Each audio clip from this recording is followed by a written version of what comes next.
So where we left off was this woman had, and I apologize, you're going to need to follow orally. She had $2,425 a month. She rents a one-bedroom apartment. She and her daughter sleep together in the same room. In Irvine, California, that average one-bedroom apartment is going to be $1,600. She spends $100 on utilities. Take away the $1,700, and she has net $725. She's like me. She drives a 2008 minivan and has gas. $400 for car, expenses, and gas, net $325. The Department of Agriculture says a low-cost food budget, that is ramen noodles, a low food budget is $400. That leaves her $77 in the red.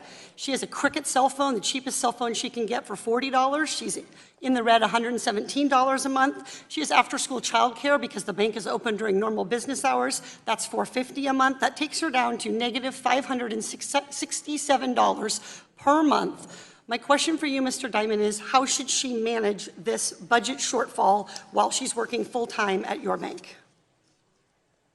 I don't know that all your numbers are accurate. That number is generally a starter job. She is a starting employee. She has a 6-year-old child. This is her first job. And you can get those jobs at a high school, and she may have my job one day.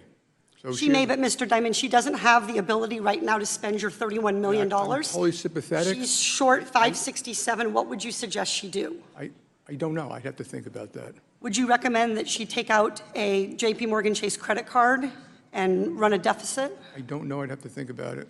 Would you recommend that she overdraft at your bank and be charged overdraft fees? I don't know. I'd have to think about it. So I know you have a lot I'd love to call her up and have a conversation about her financial affairs and see if we can be helpful. See if you can find a way for her to live on less than the minimum that I've described. Just be helpful. Well, I appreciate your desire to be helpful, but what I'd like you to do is provide a way for families to make ends meet so that little kids who are 6 years old living in a one-bedroom apartment with their mother aren't going hungry at night because they're $567 short from feeding themselves, clothing them. We allow no money for clothing. We allow no money for school lunches. We allow no money for field trips, no money for medical, no money for prescription drugs, nothing. And she's short $567 already. Mr. Diamond, you know how to spend $31 million a year in salary, and you can't figure out how to make up a $567 a month shortfall. This is a budget problem you cannot solve.